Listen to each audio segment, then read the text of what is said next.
Hello everyone. Welcome to the next lecture of Indian polity. This is our third lecture. So, in our previous lecture, we have discussed how the Britisher came into India, how they slowly and slowly right acquire or control the territories of the India, and accordingly उन्होंने क्या किया, अपनी convenience के according क्या किया था, वहाँ पे रूल्स फॉर्म किए थे अलग अलग, जो थोड़े से रूल जो हम लोग ने लास्ट लेक्चर में डिस्कस किए थे 1773, 84, 33, 1833, 1853, and next in the series is the Act of 1858. This act is quite different from the previous act. क्यों, क्या कारण है? बिकॉज इससे पहले जो भी एक्ट था वो डायरेक्टली उस एक्ट को क्या जाना जाता, किस नाम से जाना था? They were known by the name of the company rule, right. अभी जो एक्ट्स हैं उनको किस नाम से पढ़ेंगे हम लोग?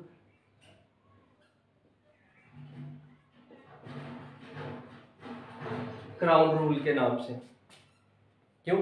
बिकॉज 1857 के रिवोल्ट के बाद, राइट, जो हम लोगों ने लास्ट लेक्चर में थोड़ा सा लिखा था, राइट, कम्युनिटी के बाद ब्रिटिश पार्लियामेंट ने क्या एक्शन लिया? ब्रिटिश पार्लियामेंट में जो भी उस टाइम पे गलत हुआ था इंडियंस के साथ, जो भी इंडिया में गलत था, वो को सारा का सारा राइट चिट्ठा किसके से लिख दिया था? वो ईस्ट इंडिया कंपनी के साथ उन्होंने लिख दिया था, राइट, ठीक है। इसलिए उन्होंने जो भी बुरा काम किया, जो भी बुरी बातें थी, वो सारी की सारी उसकी साइड पे रखी, ईस्ट इंडिया साइड पे रखी, राइट, ठीक है जी, और उनको वहां से हटा दिया। क्या शो करने के लिए कि हम लोग ने जो पहला पुराना जो प्रीवियस बैड एक्सपीरियंस था, राइट, उसको हम लोग ने रिमूव कर दिया। That is why this act is known as the good governance act, but although this was only in the papers, ऐसा कुछ भी नहीं था। So let's start with all of these act, right. अब before starting with all of these act, मैं आपको एक important बात बताता हूँ, राइट। अब ब्रिटिशर की सोच जो है थोड़ी सी डिफरेंट होगी, थोड़ी सी अलग सी होगी। वो क्या करेंगे? अब वो पहली बात तो ये, राइट, उनको ये रियलाइज हो गया था कि अगर हम लोग को इंडिया में रहना है, सरवाइव करना है, then we have to right like take the Indians right into our side. हम उनको जो है right, they are the Indians by colour, right, but they will be like the Britishers, right, ठीक है जी, पढ़ने लिखने में, बोलने में, और उनके जो भी ड्रेसिंग सेंस है, राइट। तो उन्होंने क्या किया, तो स्लोली एंड स्लोली सिलेक्टेड जो इंडियंस के उनको अपनी साइड पे मिलाना स्टार्ट कर दिया। उन इंडियंस को जिन्होंने क्या किया था, 1857 के रिवोल्ट में ब्रिटिशर्स की हेल्प की थी, और उन लोगों को निग्लेक्ट करना साइड में कर दिया जिन्होंने क्या किया था, ब्रिटिशर्स को वहां से निकालने की कोशिश की थी, जिन्होंने रिवोल्ट किया था। डन, पहली पॉइंट तो ये समझ में आ गया। अब सेकेंड, ब्रिटिशर्स ने क्या किया, स्लोली एंड स्लोली वहां पे डिविजिव पॉलिटिक्स खेलनी स्टार्ट कर दी, लोगों को डिवाइड करना स्टार्ट कर दिया, राइट। सो दैट क्या हो कि अगर डिवीजन रहेगी तो ऑब्वियसली क्या है, जो वो वहां पे क्या कर पाएंगे, सरवाइव कर पाएंगे, इंडियंस में आपस में यूनिटी नहीं मिलेगी, राइट। तो इस तरह से और भी उन्होंने क्या स्टेप्स किए, जो मेजर डिसीजन मेकिंग बॉडीज है, राइट, जैसे मिलिट्रीज के अंदर या एडमिनिस्ट्रेशन के अंदर जो मेन पावर है वो अपने हाथ में रखी जाएगी, ब्रिटिशर्स के हाथ में रखी जाएगी, राइट। मिलिट्री में भी ब्रिटिशर की जो सिटी ब्रिटिशर है उनकी भी अच्छी खासी लाइक जो है एक नंबर्स इंक्रीज किए जाएंगे as compare with the Indian sipahis, right, ठीक है जी। तो ये कुछ चेंजेस है जो क्या है, क्राउन रूल करेगा, राइट, किसके बाद, 1857 के रिवोल्ट के बाद। सो let's start, right, one by one. The first is the act of 1858। क्या किया? ऑब्वियसली वही पॉइंट की, कम ईस्ट इंडिया कंपनी का रूल जो है एबॉलिश कर दिया, यहाँ पे इनको खत्म कर दिया, राइट। एंड जितना भी मिलिट्री की पावर है, जो भी रेवेन्यू के रिगार्डिंग है, वो सब की सब किसके हाथ में चली जाएंगी? सारी की सारी पावर जो है ब्रिटिश क्राउन के हाथ में चली जाएंगी। And one more step, right, क्या किया उन्होंने, they have changed the designation of Governor General of India, which was formed, right, previously in the India by the Act of 1833। उनके साथ क्या करेंगे, उसे उस पोस्ट को किसके साथ चेंज कर दिया जाएगा? द वाइसरॉय ऑफ इंडिया के साथ चेंज कर दिया जाएगा। वाइसरॉय क्या रिप्रेजेंटेशन करेगा? Viceroy will be directly appointed by the crown rule itself, right. ये इंडिया में क्या शो करेगा कि जो डायरेक्टली वाइसरॉय है वो किसके लिए अपॉइंटेड है, किसने अपॉइंट किया है? कंपनी, ईस्ट इंडिया कंपनी का कोई रोल नहीं है, अभी डायरेक्टली जो है क्राउन रूल जो है यहाँ पे राइट कंट्रोल करेगा इंडिया के अंदर, किसके थ्रू, वाइसरॉय के थ्रू। और उन्होंने क्या किया, सिमिलरली नेक्स्ट एक्शन क्या लिया, जो कोर्ट ऑफ डायरेक्टर थे, जो कंपनी का बोर्ड था राइट, उसे एबॉलिश कर दिया। बोर्ड ऑफ कंट्रोल राइट, जो एक अलग से सेपरेट था, फॉर्म किया गया था राइट, उसे भी एबॉलिश कर दिया गया। और उसकी जगह एक नया ऑफिस फॉर्म किया गया जिसे बोलते हैं secretary of state. The secretary of state will be the member of British parliament and that person will be directly responsible to the British parliament right. ये क्या करेगा, जितना भी वाइसरॉय का काम है ऑफ इंडिया करंटली, ये किसके पास इसका राइट क्या रहेगा, वाइसरॉय का जितना भी काम है उसका जो भी समरी है, जो कुछ भी है इसके पास रहेगा। जो डायरेक्ट रिपोर्ट किससे करेगा, ब्रिटिश पार्लियामेंट को रिपोर्ट करेगा। और इसे असिस्ट करने के लिए एक 15 मेंबर काउंसिल भी अपॉइंट की गई राइट, ठीक है, इसे असिस्ट करने के लिए, एडवाइस करने के लिए। मोरोवर जो भी चेंजेस की गई वो एडमिनिस्ट्रेटिव पॉइंट ऑफ व्यू से चेंजेस की गई right. In the ground reality क्या थी, एसटीसी ग्राउंड रियलिटी पे कुछ भी मेजर चेंजेस ना हुआ वहां पे राइट। सिर्फ एक दिखाने के लिए क्या था कि एक गुडविल राइट क्राउन एक्ट की साइड से राइट, कि जो बुरी बातें हैं, जो ओरली बुरा पास्ट है वो खत्म हो चुका है, ईस्ट इंडिया कंपनी जा चुकी है और हमारा रूल आ चुका है यहाँ पे, and everything is right good governance right, सब कुछ सही है राइट। चलिए next, so this is all about the act of 1858। Next is the act of 1861 right, ठीक है। देखिए अब वही सेम पॉइंट जो मैंने वीडियो के स्टार्टिंग में बोला था राइट, आप लोग के पास क्या करेंगे, divisive politics, second local representation, जो उनके फेवर में जिन्होंने साथ दिया उनको इंक्लूड करना राइट। और उन्होंने ये भी रियलाइज कर लिया अगर यहाँ पे सर्वाइव करना है तो इंडियंस को अपनी साइड पे मिलाना पड़ेगा राइट, ठीक है जी।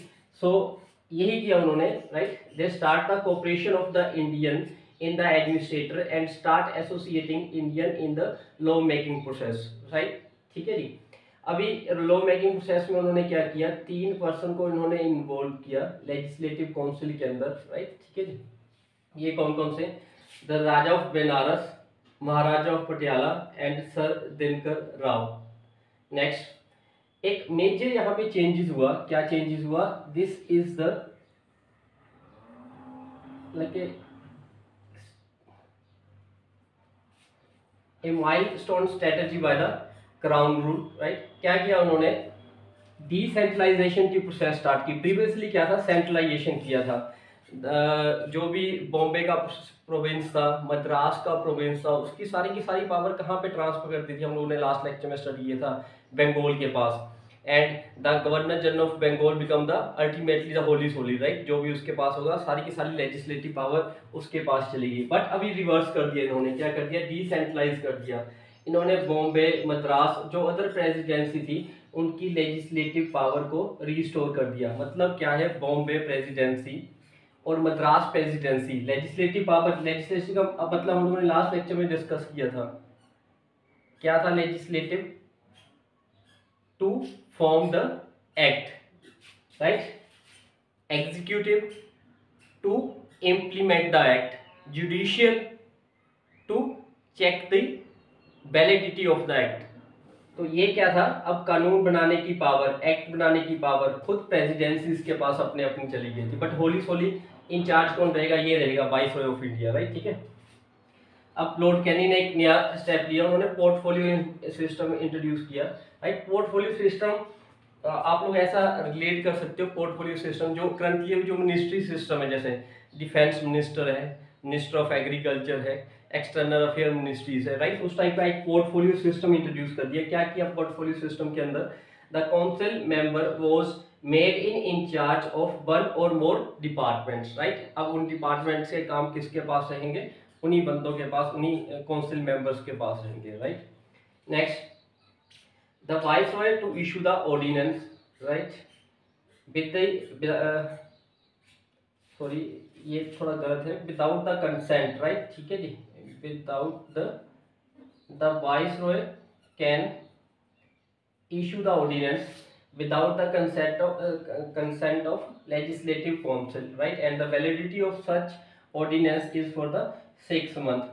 अब ऑर्डिनेंस कुछ ऐसा है, राइट, अभी डिटेल में थोड़ा सा हिंट दे देता हूँ आप लोग को, राइट। ये ऑर्डिनेंस कुछ ऐसा है, मान लीजिए कुछ इमरजेंसी के अंदर, राइट, ठीक है, जब आपके पास, मैंने बोला कि कानून कहाँ से बनेगा, लेजिस्लेचर के अंदर, लेजिस्लेटिव के अंदर, राइट। अब ये लेजिस्लेटिव, अब हम लोगों ने लास्ट लेक्चर में थोड़ा सा रिकॉल कीजिए क्या पढ़ा था, parliament, state legislative assembly, parliament mean Lok Sabha Rajya Sabha, right, 3 agricultures bill, थोड़ा सा रिकॉल कीजिए लास्ट लेक्चर्स के लिए, राइट, ठीक है।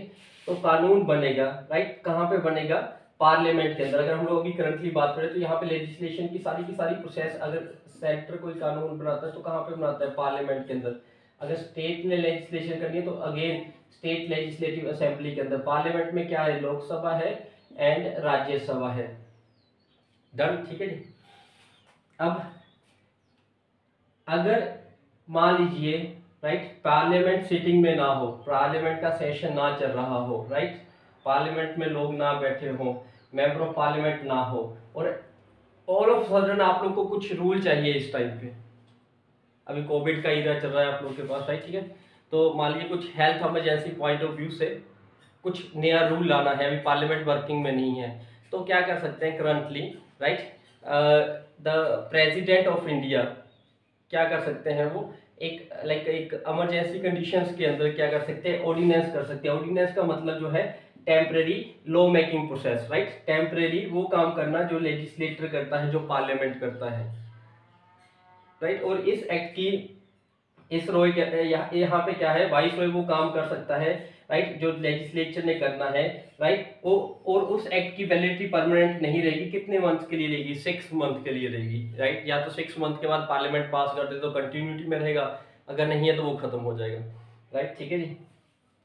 सो this is about the act of 1861, right. अभी तक थोड़ा समय लग गया कि इंडियन की पार्टिसिपेशन स्लोली एंड स्लोली जो है ब्रिटिश एम्पायर के अंदर, जब ब्रिटिश एडमिनिस्ट्रेशन में होना स्टार्ट हो गया है, राइट, ठीक है जी। Next, this is another important act. This is the act of 1909.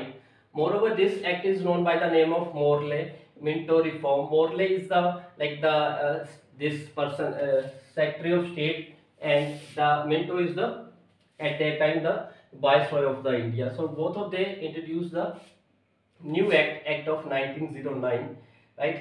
So इस एक्ट को जब आप लोग स्टडी करोगे तो मैंने वही जो सेम फर्स्ट एक बात बोली थी आप लोग को स्टार्टिंग के लेक्चर के अंदर, स्टार्टिंग में लेक्चर में, कि अब डिवीजिव पॉलिटिक्स आनी स्टार्ट हो जाएगी डिवीजन के लिए, राइट, ठीक है जी।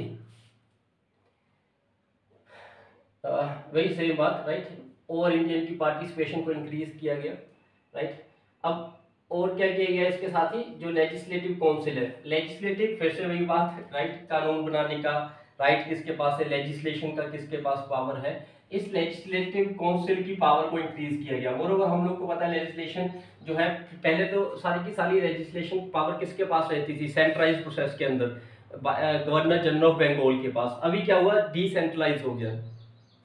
डिसेंट्रलाइज में अब पावर, लेजिस्लेटिव पावर किस किस के पास भी चला गया, बॉम्बे और मद्रास और अदर प्रोविंस जो वहां पे है उस टाइम पे उसके पास मिल गया है, राइट, ठीक है जी।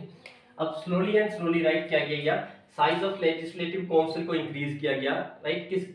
कैसे इंक्रीज क्यों हुआ, बिकॉज हम लोगों ने पहले ही पढ़ा कि किसकी पार्टिसिपेशन इंक्रीज हो रही है, इन्वॉल्वमेंट ऑफ इंडिया, राइट, और इंक्रीज हो रही है। तो स्लोली एंड स्लोली जो है, राइट, सेंट्रल लेवल पे भी और प्रोविंशियल लेवल पे भी लेजिस्लेटिव काउंसिल जो है इंक्रीज हो जाएगी। Next, moreover, the first time in the history of India, an Indian is allowed to join the Viceroy Executive Council, right, ठीक है जी। अब ये काउंसिल अलग से लेजिस्लेटिव कानून बनाएगी, जो एग्जीक्यूटिव जो कानून को इम्प्लीमेंटेशन करेगी। फॉर एग्जांपल, बिल कहाँ पे बना, पार्लियामेंट के अंदर, बिल को पास कौन कराएगा, उसकी रिस्पेक्टिव मिनिस्ट्री पास कराएगी, राइट, ठीक है। फिर से वही उसी एग्जांपल को डिस्कस करते हैं।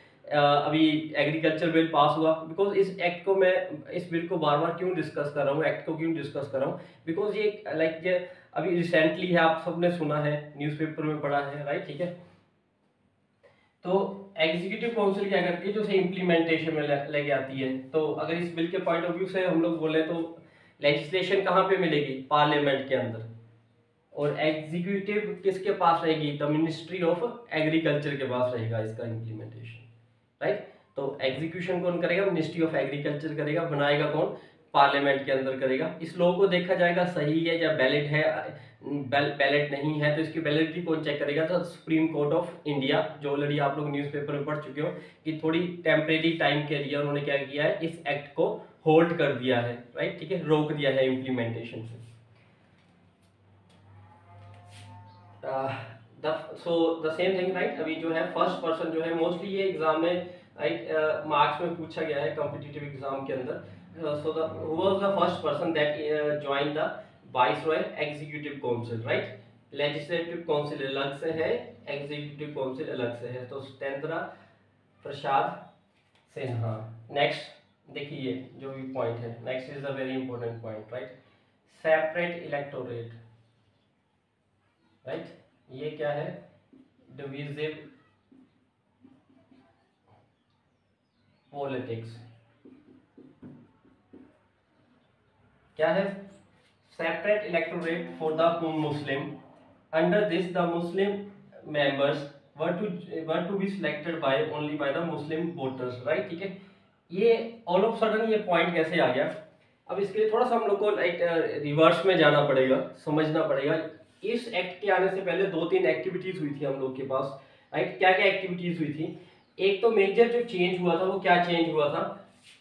कांग्रेस की फॉर्मेशन हो गई थी, राइट, ठीक है। कब हुई थी? 1885 के अंदर कांग्रेस फॉर्म हो गए थे, इंडियन नेशनल कांग्रेस, राइट, ठीक है।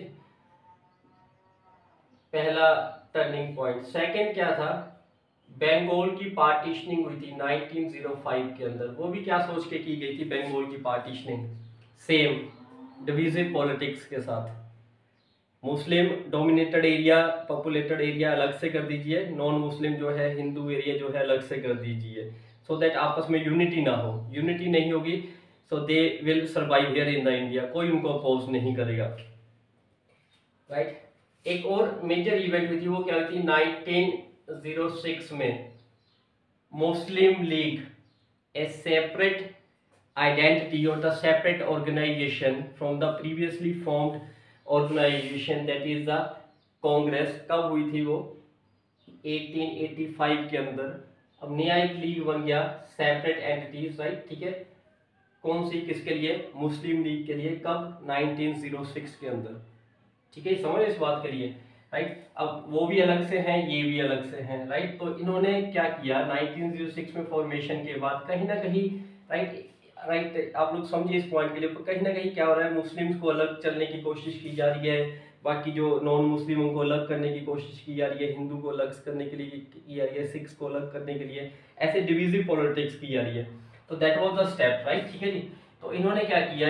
1906 की फॉर्मेशन के बाद, मुस्लिम लीग की फॉर्मेशन के बाद इन्होंने एक सेपरेट आइडेंटिटी दे दी, सेपरेट इलेक्टोरेट दे दिया। किसके लिए?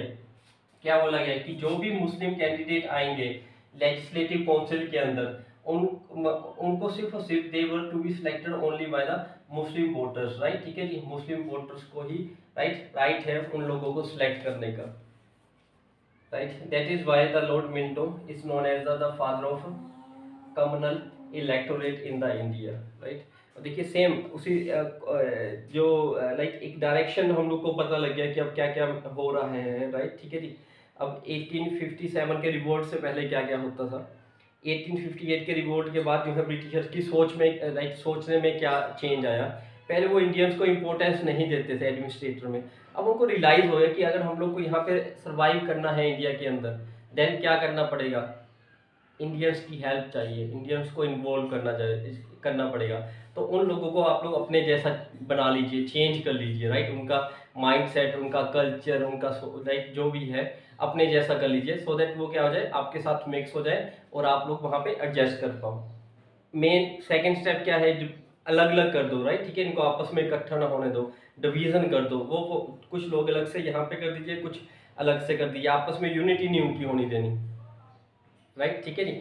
तो ये जो एक माइंडसेट था, किसका माइंडसेट था? ये क्राउन रूल का माइंडसेट था, राइट, ठीक है जी। अब इसके बाद भी जो भी एक्ट्स आएंगे, राइट, ठीक है, वो स्लोली एंड स्लोली इसी डायरेक्शन में चलेंगे हम लोग के पास, राइट। 1919 का एक्ट आएगा, 35, और जो भी इंडिपेंडेंस एक्ट आएंगे वो भी थोड़ी थोड़ी इसी डायरेक्शंस के अंदर चलेंगे, राइट, ठीक है। और इसी डिवीजिव पॉलिटिक्स के कारण, राइट, ठीक है, अल्टीमेटली क्या हुआ था 1947 के अंदर, two nation theory, India and Pakistan. अगर ऐसा कुछ ना हुआ होता यहाँ पे तो ये डिवीज़न कभी भी पॉसिबल नहीं थी, राइट। Thank you.